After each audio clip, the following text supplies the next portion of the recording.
What's up, guys? Thanks for tuning in to our Week 4 preview against the Philadelphia Eagles. My name is Zach Hernandez, and as always, I'm joined by my co-host, Matt Llewellyn. And Matt, the 49ers have a primetime matchup against the very much beat-up Eagles. How do you envision this matchup going for the 49ers?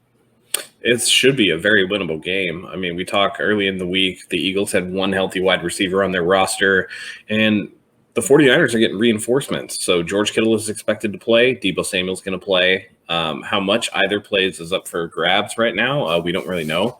But just having those guys back in the lineup is going to bolster that 49ers offense. And so, it should be a layup for Nick Mullins and company. As far as scoring points, the Eagles, they have a good interior defensive line, but they have a ton of corners that are hurt. Injuries just on both sides of the ball. Carson Wentz has been erratic all season. So it's a very winnable game. It's one that the 49ers should win at home. You hope that Nick Mullins can do a little bit of what he did last week and just hold down the fort. And, hopefully they're not looking too far ahead and looking past a very injured Eagles team, because that could be dangerous. But if everything goes as it should, I expect the 49ers to win by, 10. That's fair. This is a very, very much beat up Eagles team. I have their injury report right here, and Fletcher Cox didn't practice, Deshaun Jackson didn't practice, Vontae Maddox didn't practice, Trevor Williams didn't practice.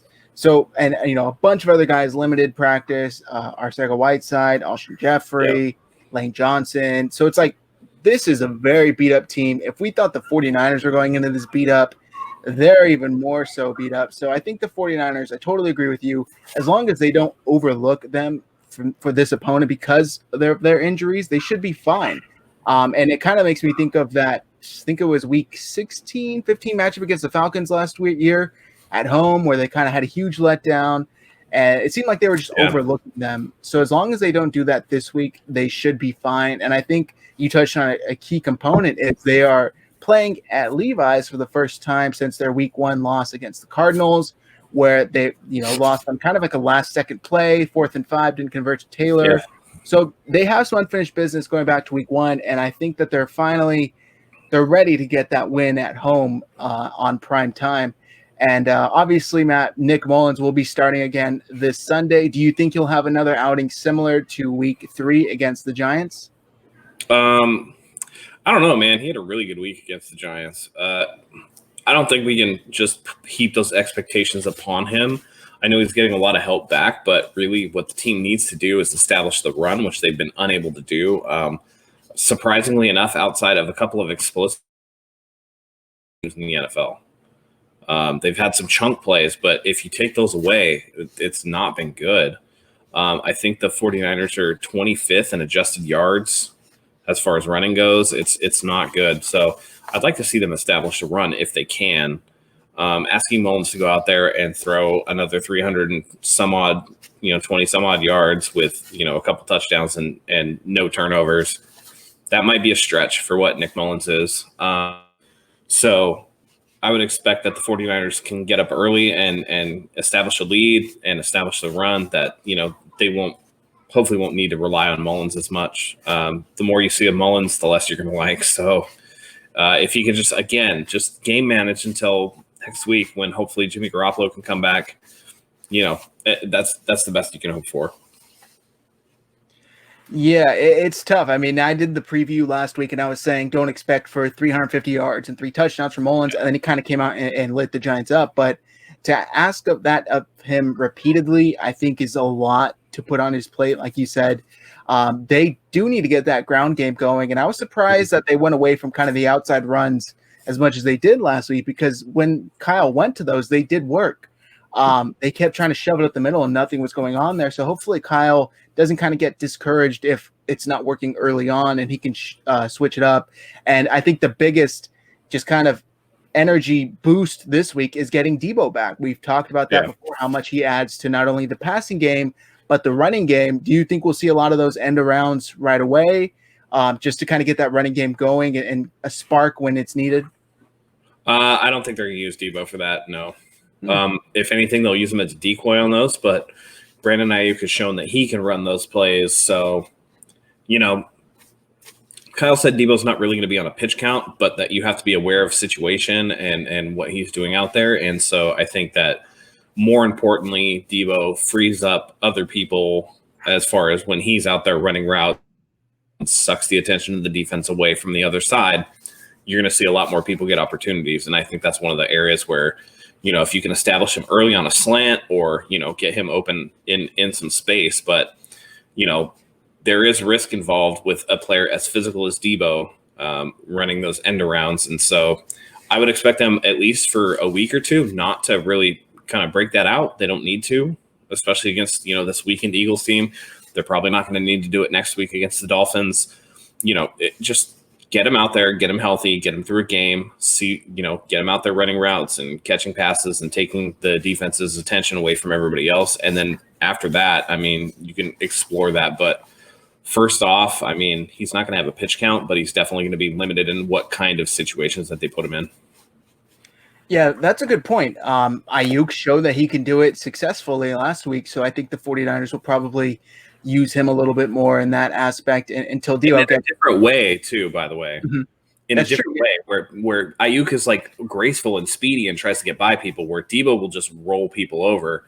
And so again, it's one of those situations where, George Kittle came out and said last week that if it was later in the season and it was playoff implications or whatever, he would have played against the Giants. And, much like last week, George Kittle not playing because of that turf, I think this week, don't give those end arounds to Debo to just kind of, warm him up, get him back into the swing of things as far as conditioning and getting out there and playing, rather than just, putting him in a situation where Debo is just going to go heads up with somebody because that's what he likes to do. He likes to play to contact. So that's why I say they're probably not going to use him like that, just to kind of protect him from himself.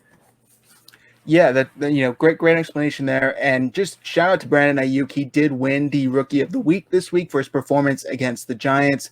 Really, really promising. Under suspect conditions, though. Like, if we're talking statistically, it should have been Jefferson. Like, it should have been, yeah.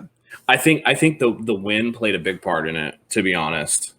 I wouldn't doubt it. I sent it in the group chat, how did he win over Jefferson? And you said that exactly, probably the win. So, but nonetheless, congratulations to Ayuk. Absolutely. And we were talking about the Eagles beat up wide receivers. However, on the flip side, the 49ers have some injured corners as well. It looks like Mosley, Witherspoon are both out, and K1 is questionable. Are you concerned about the 49ers corners going out there on Sunday and matching up against the Eagles receivers? It's going to be trash versus trash, really. Unless Verrett stays healthy, because Verrett had a great game last week. So he's shown that he's a Pro Bowl caliber player when he's healthy. But, other than that, it's just like, it's when you go outside and somebody's back and you're playing with a bunch of kids and none of them can catch the ball and none of them can stop a receiver. It's going to be sloppy. And that's why I think that the 49ers really need to establish a ground game and control the clock. You don't want to get into the slot fest because you never know what can happen. So you want to jump out to a lead, use the returning Kittle, use the returning Debo, throw early if you need to, but also establish that run, because once you get that lead, you want to ball control so that you don't get into those situations where you have a corner who, they called somebody up. I don't even know who he is. I've never heard of him before. But it's going to be, Verrett, Dante Johnson, maybe K1 if he can go, but then there's called up who I don't know who he is. And it's just like, well, you don't want that guy going against a no-name receiver too, because the way that the NFL rules work, it's going to slant towards the offense. The offense knows where it's going, knows what it wants to do. And if you tell, you don't have to get super technical. If you're in the huddle and you tell the receiver or whatever, hey, you're running a post, that's what you're running. Go run that post. That's advantage offense. Contact rules, advantage offense. So the less you can expose the corners that we're picking up off the trash heap and off the street, then the better we are for it. And that's flip side. It's not going to be as dramatic as the Eagles, who are missing corners as well, who have to go against now bolstered wide receiver core. So we should be able to maintain a lead, but the potential for giving up points is there simply because again we're kind of injured and thin on the pass rush. So we haven't always been getting home, even though the Eagles have a bad offensive line. Carson Wentz is mobile, and the more you get out there and play that junk ball, again, the more it favors the offense when you're playing with players on defense who don't really know the system or know what they're doing. Yeah, that's a great point. And I believe the corner you're talking about is Jamar Taylor. He actually Okay. played, he took the majority of the snaps in camp at the nickel slot because of K1's injury. So that he does have a little bit of experience there, at least when it comes to practice snaps. So hopefully if he's called upon, he's ready to go. But the one thing I think I want to touch on the most out of your answer there is Verrett. I mean, he did look really good in week 3, Yeah. and it's kind of the Verrett that we've all been hoping to see ever since they signed him. And if he can build on that, this team has something going there once Sherman returns from injury, and possibly next season, if they decide to move on from Sherman, they might have their number one corner in Verrett. But right now, it might be a little bit too getting ahead of ourselves to say that, but he's shown some promise. I'll leave it at that. He's definitely shown some promise. Now, they also called up the running back, Jermichael Hasty again. He showed a little bit of some positive plays there as well. Are you excited to see what he can do on the ground game and in the passing game from as far as screen wise? More so in the running game, because they need somebody to establish that run. Again, Cargo played McKinnon. He's doing fine, but he's not exactly lighting the world on fire with Mostert and the main guys still out. You need somebody to pick up that spark, and I think we saw some wiggle and some dynamic play from Jermichael Hasty, and so you kind of want to get him in there and see what they got. I think that the coaching staff kind of acknowledges that too. They protected him again on the practice squad before calling him up to the 53. And I think they know that there's something there with him. So, the more they can see of him, maybe somebody like Tevin Coleman becomes expendable. Maybe somebody else becomes expendable. So, maybe you just put Tevin Coleman on, season-ending IR if Jermichael Hasty becomes somebody that you can rely on. And then it's just like, okay, well, bye-bye, Coleman. Thanks for your service. You're no longer needed. We got this young kid out here who doesn't have all the wear and tear on the tires, and he can get out there, and he's shifty and he's quick. So, you want to see what he can do. Now, guys, I just want to take a quick second to let you know this video is brought to you by Thrive Fantasy. I don't know if you guys have checked out Thrive Fantasy yet, but go and check them out. Their handle's below on the screen right now. All you have to do is pick your props of the top players each week and compete for over $40,000 in guaranteed prizes for the NFL Week 2. Click the link in the description below and make sure you check out Thrive Fantasy. Their handle is at Thrive Fantasy. And guess what? If you guys enter code HIVE, that is HIVE, when you sign up, you receive an instant $20 deposit match on your first deposit of $20 or more. Again, if you enter code HIVE, HIVE, Thrive Fantasy is nice enough to match your first deposit of $20 or more. So make sure you guys go ahead and sign up and prop up today. Check out Thrive Fantasy. They're a great daily fantasy site and app. Make sure you download their sports app as well. I used them last week. It was very, very fun. Super easy. You guys will love it. Again, Thrive Fantasy. Use code HIVE and make sure you get that instant deposit match of $20 or more. Definitely. I thought he looked pretty good out there. He didn't kind of get in until the end of the game for the most part when McKinnon got injured with that rib injury, but he looked good. I thought he looked pretty good. And I think that the 49ers definitely need that sort of change of pace back. They have McKinnon, and he's kind of that quick, short area burst kind of guy, but Hasty looked to be a lot faster, if I remember correctly. So he didn't play too much, but he was exciting to get out there and finally see. And I do want to ask you before we wrap things up here, Matt, Carson Wentz, he has not looked like the MVP caliber of Carson Wentz that we've seen in years past, the Carson Wentz that's put the team on his back and led them to the playoffs. Do you think the 49ers will get more of the bad Carson Wentz that we've seen throughout the season, or do you think he kind of feels that pressure and turned things on with a really, really limited and injured roster on Sunday night? That's really going to depend on whether or not they can keep contained. The really important thing is that you can't let Carson Wentz kill you with his legs, which he can do if you let him get outside. So the 49ers have to keep contained, which, again, they've struggled with against mobile quarterbacks. And, with a depleted wide receiver core, with a bad O-line, if you can stop him from getting the edge and getting yards rushing, you should be able to force him into mistakes, force him into sacks. And if they can do that, they're going to feast on Carson Wentz. And we'll see bad Carson Wentz.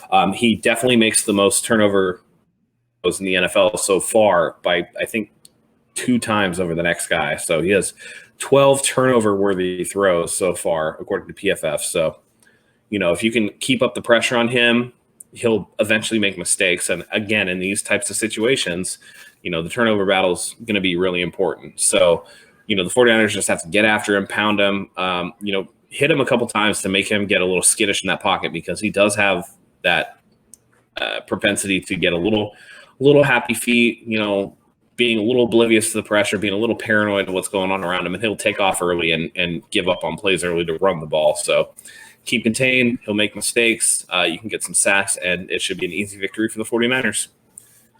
Yeah, as long as it doesn't turn into a 50-yard run along the sidelines that the 49ers kind of been suspect to give up. But yeah, I was looking at his stats, and he's thrown 2 interceptions in each of the 3 games already this season, and they're not necessarily playing world beaters when it comes to opposing defenses. Washington, the Rams, and the Bengals.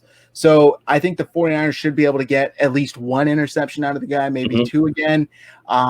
It all starts up front, and that it's going to remain to be seen how they continue to get pressure without Bosa and Solomon Thomas. Last week they did an all right job. Let's see if they can continue to build on that. My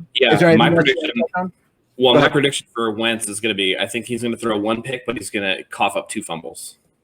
So, so 1 pick, 2 forced fumbles by the defense, and I think that we're going to get all 3 of those turnovers. We're going to win the turnover battle 3-2. I'm going to predict that Mullins is going to throw 2 interceptions.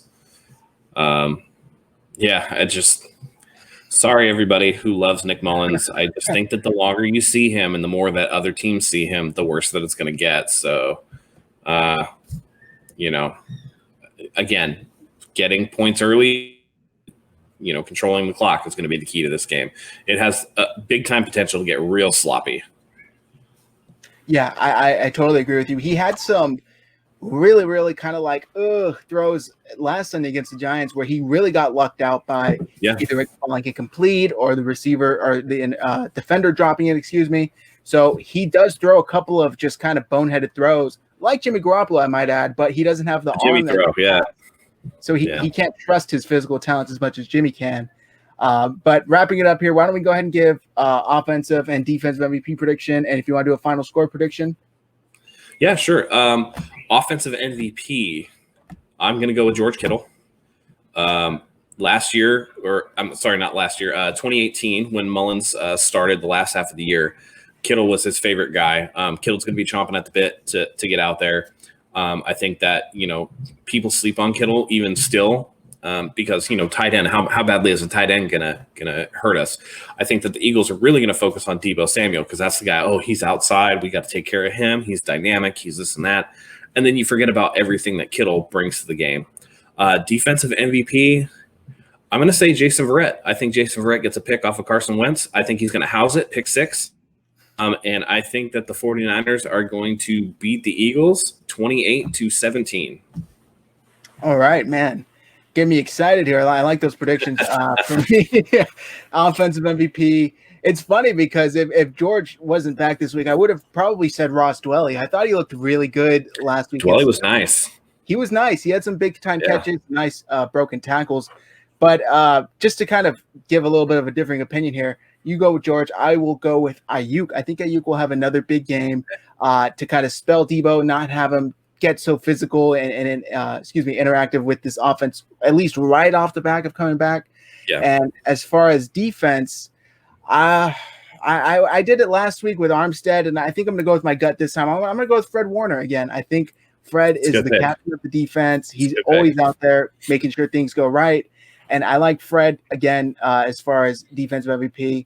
Final score prediction, I don't think the 49ers are going to put up as much as they did last week. I'm going to say 24-13. I think they win it, and I don't think it ever becomes a close game. There you go. So we both have 11-point margins. I think Vegas has 49ers as 7-point favorites. So Zach's telling everybody it's going to, they're going to beat the spread, take the 49ers, and bet. Don't actually bet that, though. We do not advocate betting on this channel. No, but I think that the 49ers should be able to win this one easily. And then, against a very game Dolphins team who play hard and don't have talent, I mean, we could be looking at 4-1 after 5 weeks. So hopefully that's the case. Hopefully they don't come out flat. Home games are sometimes like that for this team. But, get out quick, put the Eagles away early. There's no reason to let a bad team hang around. The great teams should put the bad teams away early. So yeah, great point. I mean, you saw it last week with the Eagles and the Bengals. They never really able to kind of put them away, and then they ended up with a tie. So the 49ers definitely don't want to do that. But I think that's going to do it for us today, guys. If you like what you see, make sure you subscribe to the channel. I want to thank you all for tuning in to another game preview here on 49ers Hive. Like this video, share this video, drop a comment with your final score predictions down below. If anybody gets it right, we'll send you some free merch. So make sure you go ahead and drop those comment predictions below. Go ahead and click the bell, turn notifications on so you never miss a video. And until next time, go Niners.